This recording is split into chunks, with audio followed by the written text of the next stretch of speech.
아버지를 다시 찾은 기쁨이다 라는 제목으로 같이 은혜 나누기 원합니다. 오늘 교회 중고등부가 덕적도로 여름 수련회를 가게 됐습니다. 거기에는 서포리의 초등학교를 빌려서 마지막 날 결단의 시간 캠프파이어를 하게 됐습니다. 이 깜깜한 밤에 모닥불에다가 이제 연계철선, 그래서 이 철사를 길게 해서 모닥불부터 학교 옥상까지 연결을 하고 거기에 이제 김씨로 통하는 보조원을 이제 옥상에 대기시켜 놨습니다.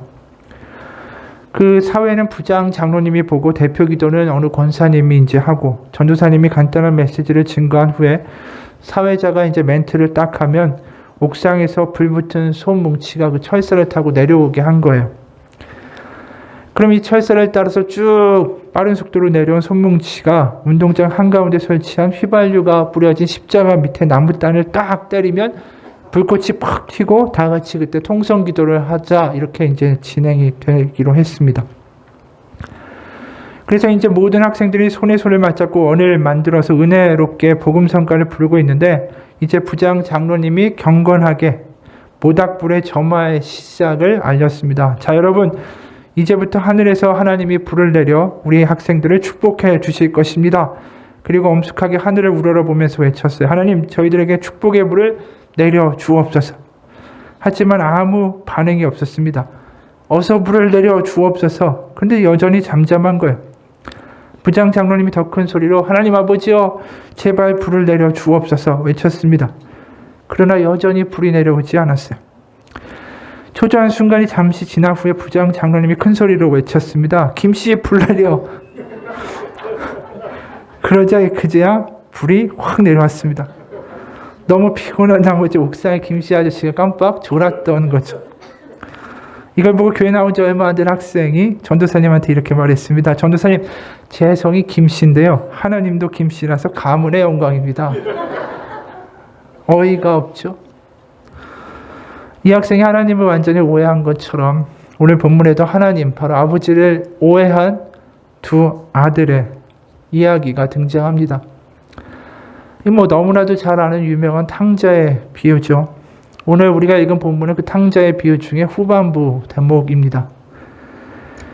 앞부분을 일단 간략히 좀 소개하겠습니다. 둘째 아들이 뻔히 살아있는 아버지에게 미리 아버지 죽은 다음에 받을 유산을 달라고 이야기하죠. 살아있는 아버지에게 이런 요구를 한다는 것은 당시 사회를 생각해 보면 이게 말도 안 되는 불효고 배은망덕한 짓이죠. 그런데 이 아버지는 그 소원에, 그 요구에 반응합니다. 이제 땅을 팔아야 되는 거죠. 유산을 주려면. 그 당시에는 모든 재산들이 주로 땅으로 되어 있었으니까. 근데 그 대대로 그 일가가 거기에 정주하고 땅을 경작하고 살던 그런 땅을 판다라는 거, 그 동네 사람들한테 소문이 금방 나게 마련이죠. 그리고 왜 파는지 그 이유도 당연히 동네 사람들이 알게 되고, 그러면 이 마을에 손가락질의 대상이 될 뿐 아니라 동네 전체에 이 콩가루 집안이라고 완전히 욕을 먹고 창피당하는 것은 당연한 일입니다. 어떻게 보면 사회적인 사형 선고를 일으키는 짓이죠. 게다가 이 아들은 그런 거에 개의치 않습니다. 사실 다시 말해서 나는 이제 저 아버지의 누구의 아들이다라고 불리우는 거 그렇게 듣고 싶지 않습니다. 나에게 아버지는 사실 의미도 없고 죽은 존재입니다. 라는 식의 선언을 마을에다가 공공연하게 하는 짓입니다. 실제로 그 당시에 그 아버지와 아들의 존재의 관계가 굉장히 밀접했죠. 사실은 그 베드로가 바요나 시몬이라고 불리우는 것을 우리가 많이 보게 됩니다. 이름보다 바요나 시몬아 이렇게 예수님도 부르시고, 이 바라는 것은 히브리어로 아들이다라는 뜻이고, 요나는 아버지, 베드로의 아버지의 이름이에요. 그러니까 요나의 아들아 이렇게 베드로가 많이 불렸다라는 거예요. 근데 이 둘째 아들은 이제 누구의 아들이라고 불리우는 게 이제 완전히 싫다. 나는 이 동네에서 누구의 아들이다, 아버지의 아들이라고 불리우는 짓 안 하고 싶다. 아예 먼 나라로 가버리겠다. 이 굉장히 끔찍한 이야기를 하는 거죠. 그러다 보니까 오늘 본문의 12절에 보면 이런 말씀이 나와요. 그 둘째가 아버지에게 말하되 아버지여 재산 중에서 내게 돌아올 분깃을 내게 주소서 하는지라. 아버지가 그 살림을 각각 나눠 주었더니. 그러니까 자기가 받을 그 유산의 몫을 달라고 하는데 아버지가 여기 살림을 내어 주었다라고 이야기합니다. 여기 살림이라는 단어는 헬라어로 비오스, 영어로 말하면 바이오스라고 불리는 생명이란 뜻이에요. 그러니까 자기 몫을 달라는 아들의 요구에 대해서 아버지가 거의 자신의 그 생명을 주었다라는 것이죠. 아버지의 슬픈 마음, 자신의 혈육을 떼어내야 되는 그 아픔이 거기에 담겨 있을 뿐더러 이게 사회적인 비난을 굉장히 동반하는 일이다라는 게 이 생명이라는 것을 띄워주었다라는 표현에서 절절히 드러나는 것이죠. 그렇게 아버지의 마음을 완전히 박살낸 둘째 아들은 나에게는 이제 더 이상 아버지라는 존재는 없습니다. 아버지도 나 같은 아들 없다고 치십시오 라고 이제 떠나갑니다. 그런데 그가 한 일이라고는 결국 받은 재산을 먼 타국에 가가지고 허랑방탕하게 창녀들과 다 탕진해 버리는 것이죠. 그리고 재산이 다 없어지니까 그 다음부터 생고생분에 열리게 됩니다. 14절이에요. 다 없앤 후 그 나라에 크게 흉년이 들어 그가 비로소 궁핍한지라. 돈도 다 떨어졌는데 이제 흉년까지 들게 됐어요. 그 당시에 흉년이다라는 표현은 우리가 생각하는 수준 그 이상입니다. 지금 뭐 가뭄이 들고 흉년이 들면은 뭐 다른 나라에서 곡물을 수입하고 이런 것들이 잘 이루어지지 않습니까? 근데 그때는 그런 게 안 되잖아요. 그냥 기근 들면 대책 없이 굶는 겁니다. 실제로 우리가 성경의 열왕기하 6장을 보게 되면 사마리아에 기근이 들어요. 그러니 사람들이 어떻게 하냐면 굶다 어떻게 하냐면 자기 자식까지 잡아먹었다라는 기록이 나와요. 그러니까 이 타국에서 흉년을 맞이하였다. 이 말은 이 둘째가 나 내일은 살아있게 될까? 내일까지 내가 버틸 수 있을까? 이런 고민을 할 정도로의 아주 절망적인 상황이었다라는 것을 의미하는 것입니다. 그렇게 흉년이 들었을 때 당시 어떤 일을 하고 있었냐면 이 둘째 아들이 돼지 치는 일을 하고 있었어요. 16절에 이런 말을 합니다. 그가 돼지 먹는 쥐엄 열매로 배를 채우고자 하되 주는 자가 없는지라. 이 쥐엄 열매는 동물들의 사료로 쓰였고 가난한 사람들이 보릿고개를 넘길 수 있는 최후의 식량이었어요. 그러니까 이게 어떻게 보면 진짜 흉년에서 버틸 수 있는 유일한 것인데 이것도 돼지 소유한 사람이 가져다가 돼지만 먹이게 하고 이 둘째 아들한테는 주지도 않았다라는 거예요. 결국 이 표현은 뭐냐면 이제는 완전히 방법이 더 이상 없다라는 거예요. 그러니까 이 둘째 아들이 그제서야 아버지 집에 돌아갈 생각을 하죠. 17절에 이에 스스로 돌이켜 이르되 내 아버지에게는 양식이 풍족한 품꾼이 얼마나 많은가. 나는 여기서 주려 죽는구나. 자기가 지금 남의 집에 품꾼으로 돼지를 치고 있는데 아버지 집의 품꾼은 잘 먹기라도 하지. 난 여기서 주인이 쥐엄 열매도 못 먹게 하는데 굶어 죽게 생겼는데 차라리 아버지 집에 가자. 그리고 가면서 읊조려요. 아버지한테 할 말을. 아버지 내가 하늘과 아버지께 죄를 지었사오니 지금부터는 아버지의 아들이라고 일컬음을 감당하지 못하겠나이다. 나를 품꾼의 하나로 보소서. 이제 품꾼의 하나 종으로 봐달라. 자기가 아버지한테 자신은 없는 셈 쳐라. 나도 아버지 없는 셈 치겠다라고 나온 거 아니에요. 그러니까 차마 아들이란 얘기는 못하고 나 그냥 품꾼이라도 받아달라라고 갑니다. 근데 우리가 알다시피 여기서 놀라운 반전이 이어지죠. 아들을 멀리서 발견한 아버지가 자신의 체면 따위는 생각하지도 않고 달려가 그 아들에게 입을 맞춥니다. 그러자 이제 아들이 준비한 말을 하죠. 아버지, 내가 하늘과 아버지께 죄를 지었사오니 지금부터는 아버지의 아들이라 일컬음을 감당하지 못하겠나이다. 그리고 나를 품꾼의 하나로 보소서 얘기해야 되는데 그 이야기가 나오기도 전에 아버지가 반응해요. 그러니까 나를 품꾼의 하나로 보소서란 말도 꺼내지도 못했어요. 22절에서 24절 아버지는 종들에게 이르되 제일 좋은 옷을 내어다가 입히고 손에 가락지를 끼우고 발에 신을 신기라. 그리고 살찐 송아지를 끌어다가 잡으라. 우리가 먹고 즐기자. 이 내 아들은 죽었다가 다시 살아났으며 내가 잃었다가 다시 얻었노라 하니 그들이 즐거워하더라. 이 잔치가 벌어져요. 이 아들에 대한 대우는 아주 최상급인 거죠. 제일 좋은 옷, 가락지까지 끼우고 살찐 송아지를 잡으라고 합니다. 그 당시에 살찐 송아지는 그 아버지가 소유하고 있는 최상급 송아지를 가리키는 거예요. 살쪘다라는 표현 자체가. 그러니까 다시 말해서 아들한테 뭘 줬다라는 표현이냐면 자기가 가진 것 중에서 가장 좋은 것들을 다 꺼내서 퍼부어주는 그러한 잔치가 벌어졌다라는 뜻입니다. 여기서부터 문제가 발생하는 거죠. 이게 이제 오늘 본문이에요. 이걸 알게 된 형이 그때부터 광분하기 시작합니다. 동생이 다시 합법적으로 아들의 지위를 차지하는 거, 이 용납이 되질 않는 겁니다. 사실상 지금 이 동생이 입고 먹고 받은 모든 것들은 사실상 형의 거예요. 이게 무슨 말이냐 하면 이미 둘째는 아버지에게서 유산을 다 가져갔죠. 이제 아버지가 가지고 있는 것은 다 아버지가 돌아가시면 다 첫째의 것이 될 거예요. 그러니까 그걸 자꾸만 둘째에게 퍼주는 이 아버지가 불만인 것이죠. 이 형은 이 동생에게 어떤 희생도 손해도 볼 생각이 전혀 없다라는 거예요.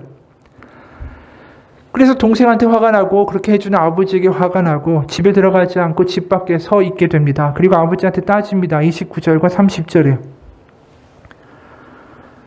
아버지께 대답하여 이르되 내가 여러 해 아버지를 섬겨 명을 어김이 없거늘 내게는 염소 새끼라도 주어 나와 내 벼스로 즐기게 하신 일이 없더니 아버지의 살림을 창녀들과 함께 삼켜버린 이 아들이 돌아오매 이를 위하여 살찐 송아지를 잡으셨나이다. 이 형이 이야기하고 있는 말 중에 이 둘째 동생, 그러니까 둘째 아들 가르칠 때 뭐라고 이야기합니까? 동생이라고 하지 않고 당신의 아들이 돌아오매 송아지를 잡으셨나이다 라고 이야기해요. 그러니까 지금 이 돌아온 인간은 아버지의 자식은 될 수 있지만 나하고는 전혀 관계가 없는 남이다라는 거예요. 동생이라고 안 불러요. 당신의 아들이라고 불러요. 이 둘째를. 우리가 이걸 보면 한편으로 이해가 가죠. 마다들 입장에서는 억울한 거 아닙니까? 고생은 자신이 다 하고 저 허랑방탕했던 종자는 다시 아들의 자리를 덥석 차지하고 그 인간이 한 거라고는 뭐 죄고 타락이고 불효고 방탕한 거 아닙니까? 그런 놈은 아주 그냥 작사를 내서 내쫓는 게 마땅한 거죠. 우리도 사실 이 비유를 보면서 일반적으로 생각하는 게 다 마다들의 편이 되지 않을까 싶어요. 그 심리학에서 보면 마지 컴플렉스라는 말이 있대요. 이 마지들이 항상 부모에 대한 책임이 크고 또 그 인정받아야 된다라는 것들을 항상 들 머리에 치고 산다라는 것이죠. 누가 이런 글을 썼어요. 제 주변을 돌아봐도 마지는 내적으로 많은 상처를 안고 있는 경우가 많습니다. 네가 장남이니까 하고 어머니는 바빠서 얼굴조차 보긴 힘든 아버지의 대리 역할을 늘 맡깁니다.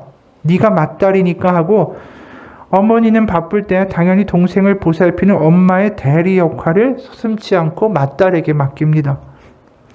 그래서 마지들은 철들기 전부터 희생을 요구하는 부모의 요구에 순종할 도리밖에 없죠.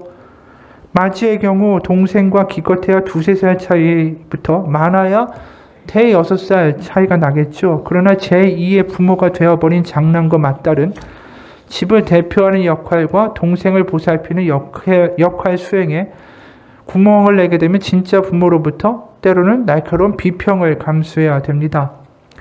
그래서 마지들 마음이 병들어가죠. 성인이 되어버린 후에도 덧난 상처처럼 건드리지 않을 때 모르고 있다가 언뜻 스치고 가는 가벼운 부모의 질책과 서운함의 표현만으로도 예전의 기억과 아픔이 되살아납니다.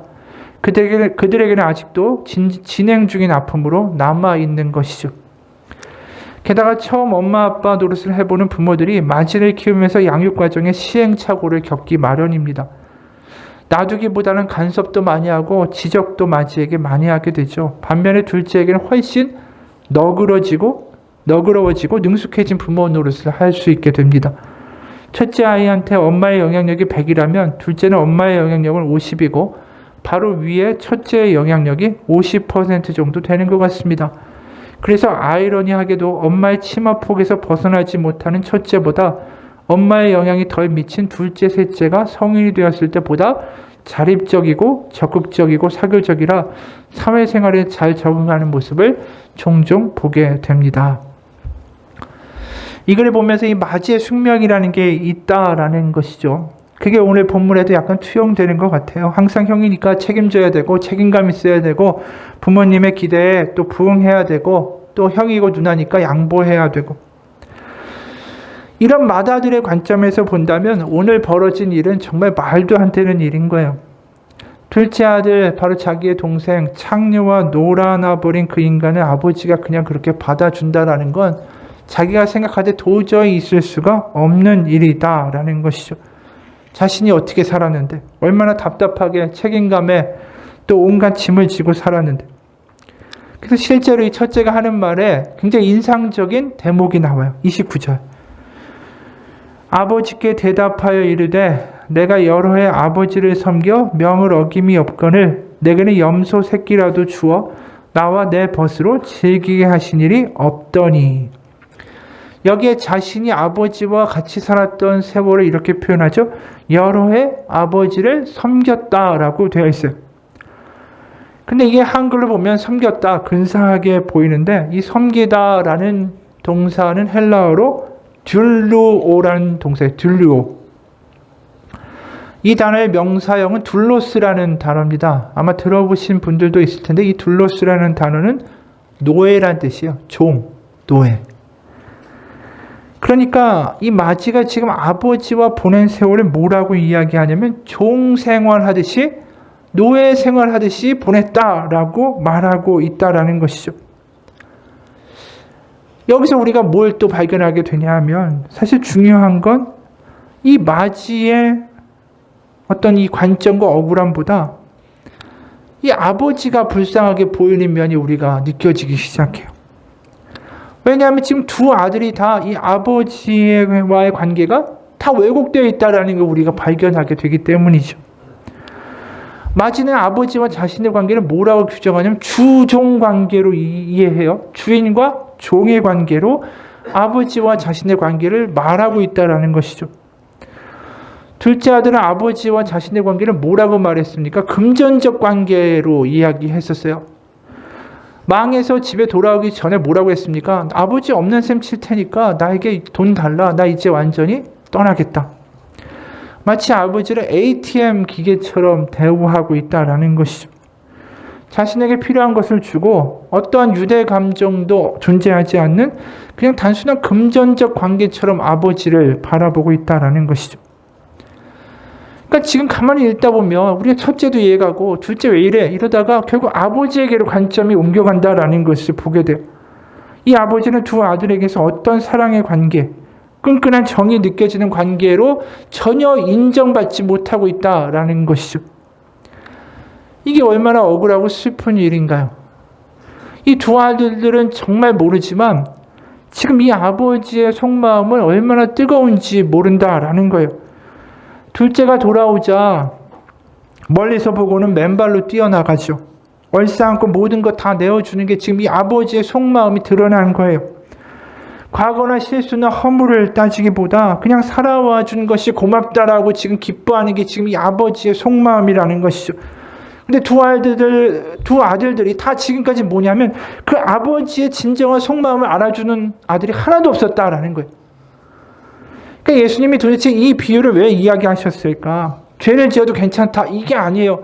돌아오기만 하면 다 환영해 주는 게 아버지다. 이 말을 하고자 하시는 게 아니라 바로 우리들이 하나님 아버지의 마음을 알지 못한다라는 걸 이야기하시는 거예요. 우리가 하나님 아버지의 마음을 몰라요. 때로 우리의 삶이 힘들고 지치고 그럴 때마다 아버지를 원망하고 아버지에 대한 인식이 우리 가운데 계속해서 왜곡될 때가 너무 많다라는 것이죠. 하나님의 그 뜨거운 마음과 사랑에 대한 것들을 이해하지 못하는 아들들의 모습이 우리들의 모습에 투영된다라는 것이죠. 어느 목사님이 이런 글을 썼어요. 한 노인이 있었다. 고령의 그는 스스로 자기 몸을 돌보지 못할 만큼 쇠약해졌다. 자녀들은 아버지를 요양원에 맡기기로 결정했다. 마침 딸이 요양원 근처에 살고 있어서 그녀가 매 주일 오후에 남편과 자녀들을 데리고 노인을 방문하곤 했다. 노인은 주일 오후만 되면 딸과 사위와 외손자들이 오기만을 기다렸다. 사실 노인은 일주일 내내 그날만을 학수고대했고 언제나 밖에 나가서 그들을 기다렸다. 그렇게 몇 해가 지난 후 노인은 총기마저 흐려져 자녀들의 이름을 기억해내는데도 애를 먹게 되었다. 때로 그는 자기의 방을 나갔다가 그 방을 다시 찾아오지 못하는 때도 있었다. 그런데도 노인은 주일 오후에 언제나 밖에 나가 딸과 외손자들을 기다렸다. 어느 주일 오후 노인을 방문한 딸이 아버지에게 물었다. 아버지, 오늘이 무슨 요일인지 아세요? 노인은 무슨 요일인지 기억나지 않아 대답할 수가 없었다. 그러자 딸이 다시 물었다. 오늘이 무슨 요일인지도 기억하지 못하시면서 어떻게 우리가 오늘 올 거라는 걸 알고 나와서 기다리고 계셨어요? 그러자 노인이 대답했다. 왜냐하면 매일 너를 기다리기 때문이야. 그렇다. 하나님은 자녀들이 집으로 돌아오기를 애타게 갈망하고 기다리시는 사랑의 아버지이시다. 따라서 당신이 집으로 돌아오는 그날이 언제이든지 당신을 애타게 기다리고 계시는 하나님 아버지의 모습을 발견할 수 있을 것이다. 아마 당신을 의아히 여길 것이다. 내가 오늘 집으로 돌아올 줄 어떻게 알고 기다리고 계셨을까? 하나님께서는 당신이 먼 나라로 떠난 그날부터 매일매일 당신을 기다리고 계셨다. 지금 맞이나 둘째나 알아야 할 것은 아버지의 마음이었어요. 아버지는 주종관계로 그들을 부르신 게 아니에요. 또 무슨 소원을 들어주고 거래를 하자고 부르신 것도 아니었습니다. 바로 사랑의 관계로 부르셨고 어떤 삶에서의 질고나 어려움이나 때로 이해 안 가는 일이 있다 할지라도 그 가운데 끝까지 우리를 사랑하시고 그 사랑이 변치 않는 그 아버지와 딸, 아버지와 아들의 관계로 우리를 부르셨다라는 것이죠. 그래서 오늘 비유에서 아버지가 각 아들들에게 들려주는 말이 굉장히 중요해요. 거기에 아버지의 진짜 마음이 담겨져 있기 때문이죠. 우리가 익히 아는 것처럼 둘째한테는 이렇게 말합니다. 아버지가 죽었다가 다시 살아났고 내가 잃었다가 다시 얻은 아들이다. 너를 향한 내 사랑을 그 어느 것으로도 끊을 수가 없구나. 그래서 둘째가 나를 품꾼의 하나로 보소서라는 말을 꺼내기도 전에 아버지가 그를 그냥 일방적으로 선언하죠. 다시 찾은 아들이다라고. 반대로 나는 스스로 노예고 종살이했습니다라고 말하고 있는 첫째한테는 아버지가 뭐라고 말합니까? 31절 얘야 너는 항상 나와 함께 있으니 내 것이다 네 것이다 내 것이다 네 것이라고 말씀하고 있어요. 네가 잘하든 못하든 상관이 없어. 그냥 내 것은 다 네 것이고 나와의 관계는 주종의 관계가 아니라 네가 실수하면 네 것을 잃고 내가 너에게 물건을 주지 않는 그런 관계가 아니라 아버지와 아들의 관계라는 걸 다시 한번 이야기하시는 거죠. 어느 책에서 이런 이야기를 합니다. 사랑이 넘치는 행복한 가정에서 자라는 12살 된 소년을 한번 생각해 보자. 그는 어느 정도 성장하자 부모에게 아무런 문제가 없는데도 가정에서 스스로의 위치를 확고하게 확립할 수 있는 길을 찾고자 노력하기 시작했다. 어느 날은 스스로 출생증명서를 만들려고 노력했고 또 어느 날은 남은 시간에 부엌을 깨끗하게 청소하려고 애썼고 또 어느 날은 최선을 다해 자기 아버지가 하는 대로 해보겠다고 결심했다. 마침내 그의 부모는 그에게 그런 이상한 행동을 하는 이유가 무엇이냐라고 물었다. 그러자 그는 저는 단지 집에서 제 위치를 확고히 다지려고 노력하고 있을 뿐입니다라고 대답했다. 그의 아버지는 어떤 반응을 보였을까? 그는 아마 이렇게 이야기할 것이다. 사랑하는 아들아, 차분히 내 말을 좀 들어보거라. 네가 우리 집에서 너의 위치를 공고히 다지려고 공을 세워야 할 필요는 전혀 없어. 너는 우리의 아들이고 네가 처음에 우리 가정에 태어났을 때 너는 아무 일도 하지 않았고 그래도 지금 너는 우리의 가족이다. 네가 아들이다 라는 것은 취소할 수 없는 확고부동한 사실이니까 이 사실을 기억하고 살기 바래 라고 말했다. 맞죠? 이 첫째가 알아야 될 것은 다른 것이 아니죠. 자기가 실수하고 못나고 좀 엉망이다 할지라도 아버지가 포기하지 않는 인정하는 사랑받는 아들이라는 사실이었어요. 그러니까 두 아들 다 그걸 모르는 거예요. 아버지의 마음, 아버지의 사랑을 경험하지 못해서 엉뚱한 모습들로 두 아들이 다 튀어나오는 것이죠. 아버지의 사랑을 모르기 때문에 스스로 종으로 인정받으려고 했고 아버지 사랑을 모르니까 엉뚱하게 창녀한테 가서 자신의 사랑을 구걸하고 다닌 것이 둘째의 모습이었다라는 것입니다. 오늘 본문에서 첫째나 둘째나 다 그 아버지의 사랑에 대한 확실한 경험이 필요한 사람들이었어요. 치유가 필요한 사람들이었다라는 것이죠. 그래서 오늘 첫째는 화내기보다 둘째를 대해주는 이 아버지의 모습을 보면서 거기서 아버지가 어떤 사람인지를 다시 한번 발견하는 시간이 필요했다라는 것입니다. 와, 내가 알던 아버지가 아니라 저 둘째가 저렇게 엉망이 돼도 받아주는 저 아버지의 모습이 바로 나의 아버지구나. 아버지 이런 분이구나. 내가 어떻게 망가지거나 실수하거나 인정받지 못해도 그것이 문제가 되는 것이 아니라 바로 아버지의 긍휼이 나에게 있구나라는 것을 자신에게도 있음을 알아야 되는 것이었다라는 것이죠. 우리도 마찬가지예요. 하나님의 사랑과 하나님의 마음은 내가 어느 정도가 되고 자격이 되고 내가 사랑받을 만한 존재가 되어야만 주어지는 게 아니에요. 그냥 아들이고 딸이고 자식이기 때문에 사랑하시는 것. 자식이 불행해지고 힘들고 연약해지면 부모의 동정심이 더 커지는 게 마땅한 거죠. 그게 바로 둘째를 향한 아버지의 마음이었어요. 그래서 오늘 본문에서 마지한테 이런 이야기를 하시면서 마치죠. 32절에 이 너의 동생은 죽었다가 살아났으며 내가 잃었다가 얻었기로 우리가 즐거워하고 기뻐하는 것이 마땅하다라고 말해요. 아버지가. 이 마땅하다라는 단어는 헬라어로 데이라는 헬라어인데 해야만 한다라는 의무를 나타내는 동사예요. 그래서 마지한테 지금 아버지가 하고 있는 이야기의 본질은 뭐냐면 야 첫째야 너도 내가 어떤 사람인지 알아야만 해. 내가 너하고 둘째한테 멈추지 않는 사랑을 품은 아버지라는 걸 네가 알아야만 하고 그러면 네가 애쓰고 고생하는 게 아니라 내 마음과 내 사랑을 기뻐하고 즐거워할 수 있단다란 말이에요. 그러니까 기뻐하고 즐거워야만 해. 둘째를 받아들이는 걸 너도 동참해야만 해가 아니라 내가 그런 둘째를 받아들이는 이 아버지인 것을 네가 기뻐하고 즐거워하기를 내가 원한다는 뜻이. 그래서 오늘 이야기는 이 아버지가 탕자를 도로 찾은 게 핵심이 아니라 반대예요. 두 명의 상처 입은 아들들이 아버지를 알게 되는 게 이 진짜 이야기라는 거예요. 자신들의 인생에서 참 아버지가 어떤 분인지를 알고 그 사랑에 감격하고 기뻐하고 즐거워하는 삶으로 진짜 아버지와 같이 살아가는 삶이 얼마나 기쁜 것인지를 회복하는 이야기다라는 것이죠. 우리도 마찬가지예요. 신앙생활의 최종 목적지, 하나님이 원하시는, 우리를 인도해 가기 원하시는 최종 목적지는 우리가 아버지의 사랑을 늘 기뻐하고 즐거워하며 살아가는 것.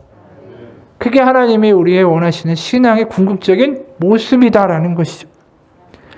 하나님이 어떠한 분인지를 알고 그분의 사랑과 마음 가운데 기뻐하고 즐거워할 수 있는 것.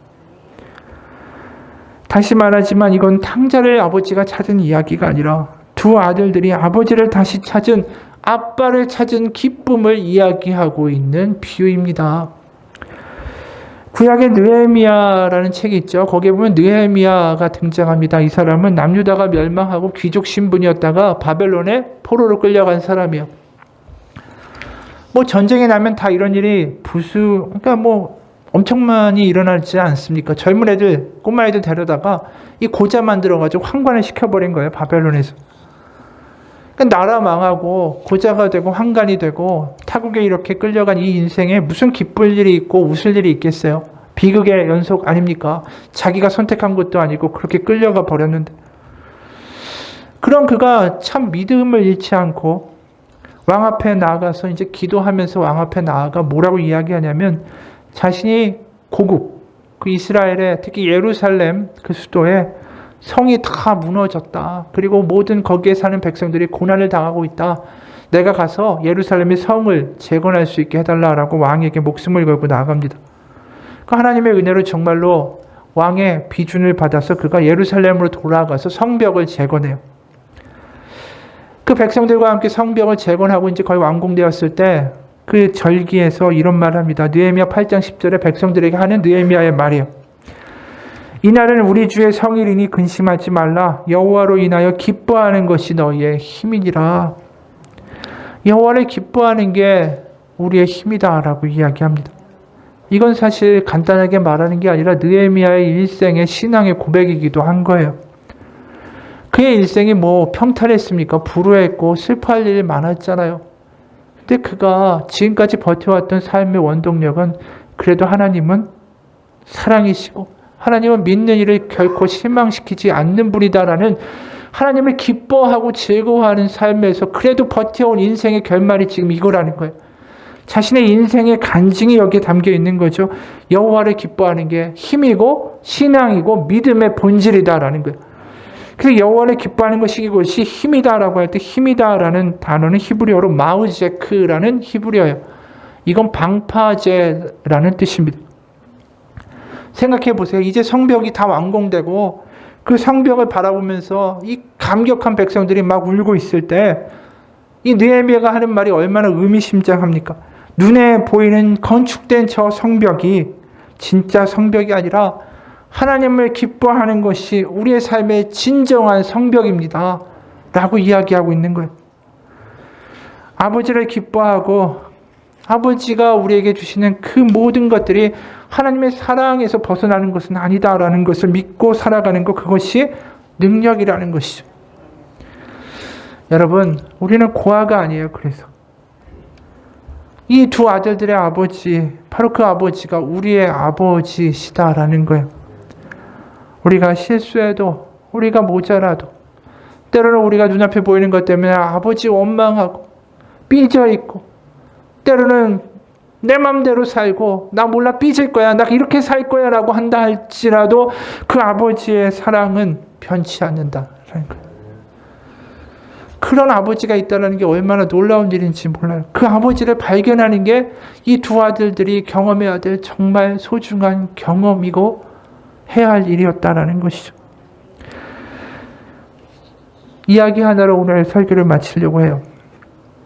어떤 중년 남성의 고백이에요. 저는 요즘 타임머신을 타고 30년 전으로 돌아간 느낌입니다. 근면성실을 강조하시던 아버지의 잔소리에 이리 몰리고 저리 몰리고 그렇게 쫓기며 이 나이에 다시 살고 있으니 말입니다. 욕실 거울 속에 제 모습과 마주치면 아찔한 시차에 깜짝깜짝 놀라곤 합니다. 거울을 보면 깎아머리의 중고등학생이 아니라 머리숱이 줄기 시작한 중년의 남자가 거울에 서 있으니까요. 그리고 중년이어야 할 아버지는 어느새 허리가 구부정한 백발 노인이 되어 유령처럼 제 등 뒤로 스쳐 지나다니십니다. 79이라는 연세치고 너무 노쇠한 아버지는 오늘도 시간은 금이라는 말씀으로 아침을 여셨습니다. 불과 몇 해 전까지만 해도 아버지는 이런 모습이 아니었습니다. 병든 아내를 혼자서 너끈히 간병할 만큼 본인의 건강은 양호하셨으니까요. 근데 어머니가 세상을 떠나신 이후로 모든 것이 급격히 무너져 갔습니다. 보행이나 근력도 예전 같지 않고 정신도 흐릿해지실 때가 많았습니다. 그러나 저는 최근까지만 해도 아버지의 건강을 걱정하고 있을 틈이 없었습니다. 아버지가 노령과 힘겹게 싸우고 계실 때 저는 사업부진으로 자금난에 허덕이고 있었으니까요. 남의 돈에 인정사정 없이 시시각각 목이 졸려오는 상황에서 부모 형제는 고사하고 아내조차 돌아볼 겨를이 없었습니다. 결국 다 털리고 끝을 봤죠. 아내하고도 3년을 못 채우고 헤어졌습니다. 그렇게 갈 곳이 없어지고 나서야 아버지의 집이 생각났고 아버지 소식이 귀에 들어오더라고요. 실은 얼마 전에 병원에서 아버지가 치매 판정을 받으셨다는 누나의 말에 한편 놀라면서 또 한편으로는 그러려니 했습니다. 누나는 우는데 나는 눈물이 나지 않았습니다. 그 와중에 형은 상호 승리의 방안을 제시해 주더라고요. 어차피 이렇게 된 건 네가 아버지 곁에서 효도도 하고 너 자신도 추수를 하며 휴식의 시간을 가지라고요. 그렇게 저는 한심한 몰골로 아버지께로 돌아왔습니다. 당시 형이 하는 말이 누가 들어도 고개를 끄덕거릴 말이라 뭐라고 반박할 기운도 없어서 가만히 있었지만 제 마음은 사실 다른 말을 하고 있었습니다. 효도도 휴식도 무리. 내가 아버지와 한 공간에서 다시 지내다니 생각만 해도 숨이 막혀왔습니다. 아버지가 어떤 분인가요? 가난한 부모 밑에서 태어나 혼자의 힘으로 겨우 배웠고 못다한 배움의 한을 품은 채 거친 세상에서 고생하시며 사셨기에 아버지에게 행복이란 곧 배움이었습니다. 아버지는 시험 점수를 잘 받아오라고 한 번도 이야기하지 않으셨습니다. 오직 쉼없이 배우고 익히고 책 많이 보라고만 계속 말씀하셨죠. 그런데 그 말씀을 제일 싫어하고 듣기 싫은 게 저였습니다. 천장만 보고 드러누워 공상만 하고 아무 종이에나 끄적거리기를 좋아하는 아이였습니다. 형처럼 우등생도 못되고 누나처럼 노력파도 아니었습니다. 게다가 제가 미대에 가고 싶다라는 말을 꺼낸 이후로 아버지와의 갈등은 더욱더 심해졌습니다. 아버지에게 미술이란 부잣집 아이들에게나 손대는 호사 취미였을 뿐 제가 미술을 하겠다는 건 게으름을 위장하기 위한 술수에 불과하다라는 것이었죠. 아버지의 완고함에 결국 저는 제 꿈을 접었습니다. 그렇게 아버지가 원하는 학과에 들어갔고 내가 맞지 않는 길을 돌고 돌아 이런 몰골로 돌아왔습니다. 아버지와 함께한 지난 1년은 모든 게 쉽지 않았습니다. 아버지는 30년 전보다 더 엄격한 훈계로 저를 개조하고자 하셨고 저는 고등학생 때보다 더 뿌리 깊은 냉랭함으로 아버지의 말씀을 무시했습니다. 이 상황에 그나마 만족하는 건 누나와 형이었습니다. 막내 덕분에 이제 아버지에 대한 걱정 없이 발 뻗고 잔다라고 다행스러워합니다. 그리고 가끔 한 번씩 제 손에 봉투를 쥐어주며 한마디 합니다. 너도 가끔 외출도 하고 여자도 만나라고. 언제까지 계속 되겠냐고. 아버지도 연세가 있는데. 그럴 때 제 마음이 얼마나 착잡한지 모릅니다. 받을 수도 거절할 수도 굴욕스러워할 수도 없었습니다. 오늘도 아침부터 전에 없이 힘겨웠습니다. 밤새워 뒤척이며 돈 들고 어디 갈 데도 없고 여자는 이제 무섭습니다. 어디로 가든지 이곳을 벗어나야 되겠다라는 생각만 하면서 새벽녘에나 겨우 잠이 들었습니다. 그런데 꺼졌던 전등불이 사정없이 다시 켜졌습니다. 눈을 질끈 감으며 생각하죠. 아버지가 이불을 걷어 젖히기 전에 일어나자. 일어나지 않으면 아버지가 또 잔소리 폭탄을 던지실 테니까. 아버지의 잔소리를 듣지 않기 위해 새벽부터 세탁기를 돌리고 청소기를 밀었습니다. 제 마음속에는 모터 소리보다 더 삭막한 소음만이 반복됐습니다. 그런데 갑자기 아버지가 등을 두드리시는 겁니다. 하던 일을 멈추고 돌아보니 툭 하시는 말씀이 너 요새 방학이냐? 너 왜 학교 안 가냐? 저는 당황스럽습니다. 이럴 때는 그냥 학생인 척하는 게 맞는지 아니면 현실을 차근차근 설명해 드리는 게 맞는지 모르겠더라고요. 그런데 그때 허리춤에 있던 봉투 하나를 내밀면서 전혀 뜻밖의 말씀을 하시는 겁니다. 너 미술대학 가거라. 자식이 저 좋은 길로 가야지. 그러지 않으면 부모 원망한다. 순간 머리인지 얼굴인지 가슴인지 온통 얼얼했습니다. 그 자리에 간신히 버티고 서 있었지만 저는 그 봉투의 무게를 견딜 수가 없었습니다. 아버지 앞에서는 내 인생을 다시 시작할 수 없다라고 생각했었는데 그런데 미대에 가서 네가 원하는 인생을 살라고 아버지는 내게 인생의 기회를 주고 있는 것이었습니다. 30년 전에 그 말씀을 들었어도 이렇게까지 울컥하지는 않았을 겁니다. 저는 아버지를 소파에 앉혀드리고 큰 절을 올렸습니다.